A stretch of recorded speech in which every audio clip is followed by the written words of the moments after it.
wabarakatuh. Salam dan bahagia. Perkenalkan, kami calon guru penggerak Angkatan 11 Kabupaten Boyolali akan melakukan demonstrasi kontekstual modul 2.3 coaching dalam supervisi akademik. Dalam proses coaching kali ini, saya melibatkan 3 orang, yaitu saya sendiri sebagai observer dan coach dan juga sebagai coachee. Di sini saya sendiri, Siti Mustalia dari TK dan Wanita Ngeningsari sebagai supervisor, dan teman saya Pertiwi Norianti dari SDIT Arafah Lego sebagai coach, dan sebelah saya Rizky Mustafa dari SDIT 1 Bengkle, Kecamatan Wonosamudra, Kabupaten Boyolali sebagai coachee. Bagaimana proses percakapan coaching yang kami lakukan? Yuk simak video kami selanjutnya.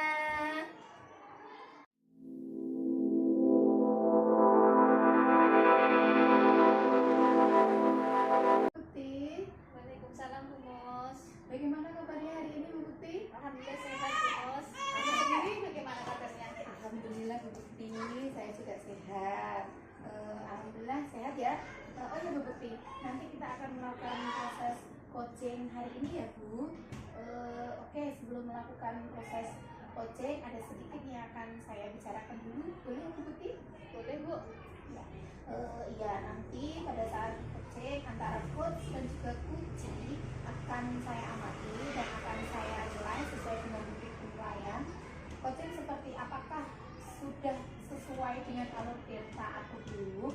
Kemudian apakah Ibu Bukti sudah memberikan pertanyaan-pertanyaan berbobot sesuai dengan kata kunci yang disampaikan oleh coachee, dan nanti juga saya akan mendengarkan respon atau jawaban dari Bukti apakah sudah sesuai dengan pertanyaan yang nanti Ibu Bukti akan sampaikan. Dan jangan lupa ya Bu, harus disesuaikan juga dengan proses coaching, diantaranya adalah kemitraan, proses kreatif, dan juga memaksimalkan potensi. Mungkin sebelum dilakukan proses observasi ini ada sedikit yang akan saya tanyakan. Boleh Bu Bukti? Boleh saja dong Bu. Ya, untuk yang pertama, kompetensi apa yang ingin Bu Bukti kembangkan dalam proses coaching hari ini? Kompetensi yang ingin saya kembangkan yaitu pastinya tentang kompetensi inti coaching ya Bu ya. Iya. Yang pertama tentang kehadiran penuh, yang kedua mendengarkan aktif, dan yang ketiga yaitu mengajukan pertanyaan yang berbobot. Oh iya, baik. Jadi Bu Bukti ingin mengembangkan 3 kompetensi itu ya, yang terdiri dari kehadiran penuh. Terus satu lagi mengajukan pertanyaan-pertanyaan berbobot ya Bu, diantaranya ketiganya. Kira-kira mana yang lebih spesifik yang akan Ibu kembangkan atau Ibu lakukan nanti Bu Bukti? Yang lebih spesifik yang ingin saya kembangkan itu yang mendengarkan aktif Bu. Kemudian mengajukan pertanyaan berbobot kepada coaching Bu. Baik. Jadi ada 2 ya Bu yang akan Ibu kembangkan. Yang lebih spesifik yaitu mendengarkan aktif dan mengajukan pertanyaan berbobot. Nah, kira-kira Bu, indikator ketercapaiannya itu apa saja? Ketercapaian yang ingin saya dapatkan yaitu solusi permasalahannya dengan coaching, tahu cara menyelesaikan permasalahannya, dan mengetahui cara atau langkah-langkahnya. Seperti itu. Baik Bu Bukti, indikator ketercapaiannya pada saat coaching sudah menemukan sendiri solusi atas permasalahannya ya Bu. Baik Bu, terima kasih atas jawabannya. Silakan Ibu melakukan proses coaching dengan coachee dengan sebaik-baiknya, dan nanti setelah proses coaching itu selesai kita akan ngobrol kembali ya Bu Bukti. Iya Bu. Silakan Bu Bukti melaksanakan proses coachingnya. Iya Bu. Terima kasih. Ya.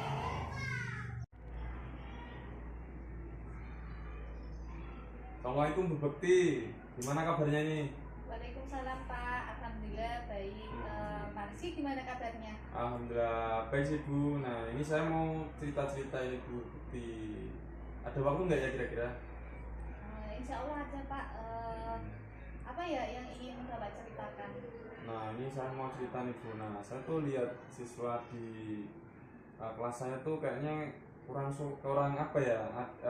Ini loh Bu, kurang tertarik, kemudian bosen. Nah itu loh Bu, bosen terus buat belajar di sekolah tuh karena rekan-rekan yang lain tuh kayaknya apa ya, pembelajarannya monoton, kemudian juga dengan ceramah aja, terus belum memanfaatkan sarpas yang ada kan sebenarnya banyak ya di sekolah kita tuh banyak ya ada, terus kemudian anak-anak juga kayak kurang fokus kayak gitu-gitu, terus juga kan ada proyektor, ada laptop, media pembelajaran itu ada, internet dan sebagainya itu kita ada ya, tapi kan kayaknya rekan-rekan tuh kurang inisiatif buat manfaatin itu tuh, sayang aja kalau nggak dimanfaatin kan ya gitu. Jadi ya gitu, belum termanfaatkan lah sarpas di tempat kita juga gitu Bu. Baik Pak, berarti di sekolah Pak Rizky itu masih banyak guru yang mengajar dengan pembelajaran yang kurang bervariasi ya Pak ya? Iya Bu, betul ya. Terus pembelajaran juga apa ya, dengan buku, textbook terus, nah gitu-gitu. Setelah saya lihat tanya juga tuh sama siswa-siswanya, gimana pembelajarannya, mereka juga menjawab kayak males dan seterusnya gitu lah. Jadi mereka tuh kurang antusias mengikuti pembelajaran gitu. Baik Kak, kira-kira apa yang ingin Bapak dapatkan dari percakapan kita kali ini? Kalau menurut saya sih anak tuh masih belum bisa memiliki keberanian ya dalam berpendapat, kemudian juga kurang antusias untuk belajarnya itu, ya motivasi instruksinya si anak-anak, terus juga sering tugas-tugasnya tuh kayak deadline-nya tuh molor-molor gitu loh Bu, deadline-nya ini molor-molor berapa hari, 1 hari 2 hari, dan saya cek juga di teman-teman yang lain, guru kelas yang lain, ternyata pun sama juga di rekan-rekan yang lain, tapi kan permasalahannya tuh bukan hanya ketika saya ngajar ya, tapi ternyata sih teman-teman yang lain juga sama seperti itu, dan juga kurang sosialisasi sama teman yang lain, kurang pede, dan juga saya tuh pengennya adanya perubahan gitu loh Bu, ada perubahan yang nyata gitu di anak-anak tuh kayak gitu. Terus setidaknya ya sedikit demi sedikit lah ya ada progres ke depannya sedikit, kemudian cara pembelajaran juga tuh lebih diubah sedikit, lebih ke modern kayak gitu, jadi nggak terlalu yang apa ya, monoton gitu-gitu terus kan, juga anak kan bosen kan ya, nggak apa namanya, kurang tertarik lah kalau gitu lagi kan malas ya gitu. Jadi Pak Rizky itu ingin adanya perubahan di rekan sendiri. Untuk merubah itu bagaimana cara mengajarkannya ya Pak ya? Nah betul tuh Bu, ada perubahan-perubahan kayak gitu tuh. Nah Pak Rizky, perubahan yang seperti apa yang nantinya Bapak harapkan dari rekan-rekan guru Pak Rizky? Nah ini perubahannya ya pastinya lebih baik ya ke depannya, seperti model pembelajaran yang bervariasi ya, kan banyak sekali kan, ada anak-anak yang auditori itu, kemudian ada anak-anak yang kinestetik, kemudian ada audiovisual, kan beda ya kebutuhan anak-anak kita kan, setiap anak tuh kan apa namanya, unik ya cara belajarnya sendiri-sendiri, jadi kan nggak bisa tuh dipotong apa namanya sekaligus semuanya kasih buku, kan juga ada yang pengennya lari-lari tuh belajarnya kan, kita nggak tahu kan, makanya dari itu dimanfaatkan agar lebih apa ya, lebih efektif dalam pembelajaran, anak-anak juga menangkapnya juga bagus, maksimal menangkap ilmunya kayak gitu. Jadi sarpas juga dimanfaatkan secara maksimal gitu sih Bu kalau saya. Baik Pak, berarti itu pembelajaran yang bervariatif ya Pak ya. Nah pembelajaran bervariatif itu kalau dibilang ideal itu levelnya 10 ya Pak ya. Nah kira-kira untuk di sekolah itu levelnya sudah sampai mana Pak? Kalau menurut saya sih masih di 6 sampai 7 ya Bu ya, karena kan masih banyak tuh PR-PR yang harus dikerjain kan kayak gitu, masih banyak sih belum dimanfaatkan sarpasnya, terus juga ada rekan beberapa guru yang belum memanfaatkan, tapi ada juga yang udah sih ya gitu. Baik Pak, tadi ada mentoring ya dan juga workshop ya. Nah kira-kira yang akan dilakukan untuk saat ini yang nyaman untuk dilakukan itu metode dan strateginya yang mana dulu Pak?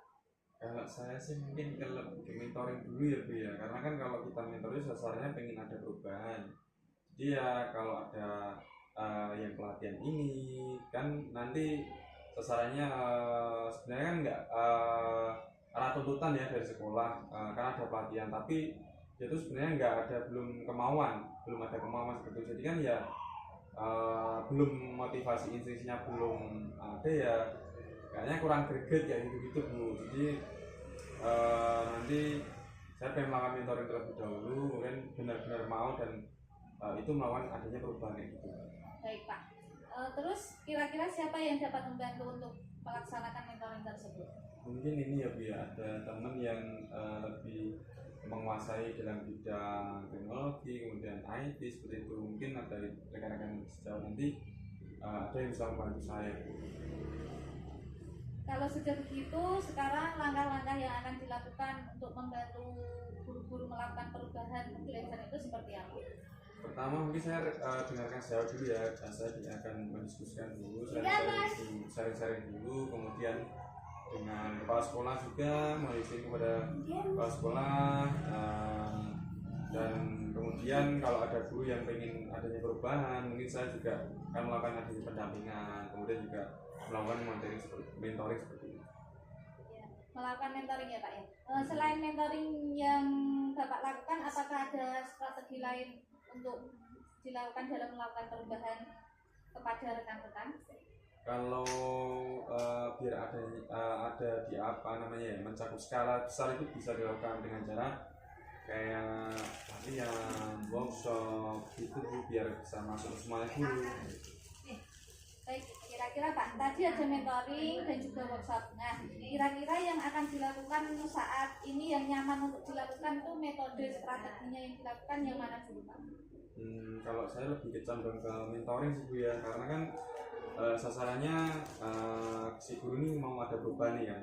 Nah, jadi kalau yang pelatihan ini kan nantinya dia itu ada sasaran, karena yang ada tuntutan dari sekolah ada pelatihan, terus sebenarnya apa ya, belum ada kemauan lah si guru ini secara intrinsik.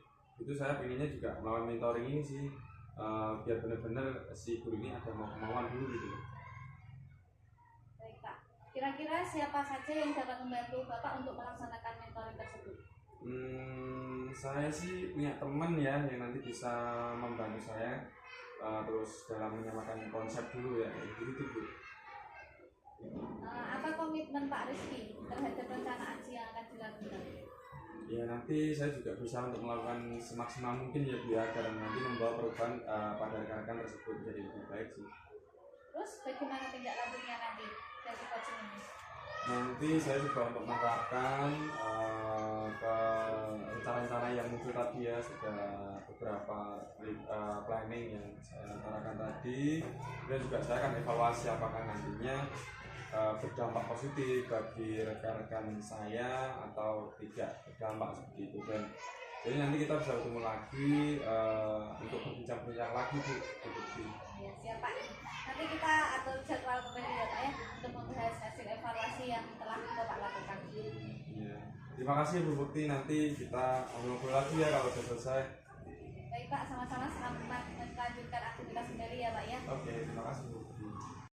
Halo Bu Bekti, alhamdulillah tadi proses coachingnya sudah selesai ya Bu. Baik Bu Bekti, bagaimana tadi hasil proses coachingnya sudah berjalan? Iya Bu, alhamdulillah. Nah Bu Bekti, setelah melakukan observasi coaching tadi ada sedikit pertanyaan dari saya ya Bu, yang akan saya tanyakan kepada Bu Bekti.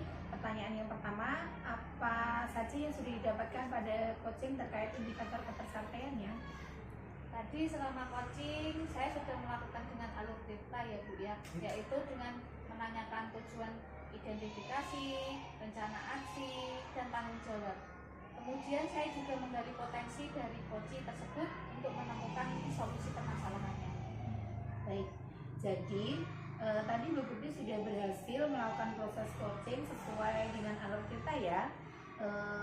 Berdasarkan hasil pengamatan saya tadi, Bu Bekti sudah menanyakan tujuan kepada coaching, kemudian sudah mengidentifikasi permasalahannya, kemudian Bu Bekti sudah mengarahkan coaching untuk mencari rencana aksi yang akan dilakukan serta berhasil untuk menemukan rasa tanggung jawab yang ada pada diri coaching.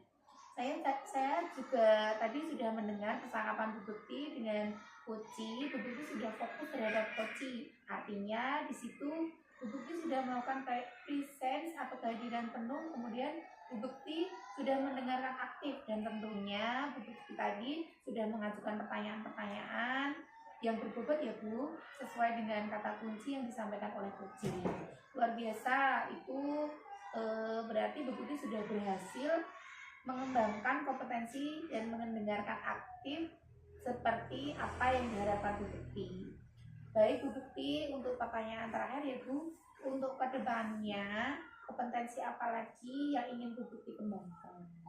Kompetensi yang ingin saya kembangkan dan saya ingin dalami yaitu memahami alur tirta untuk melakukan coaching supaya coaching selanjutnya menjadi lebih baik.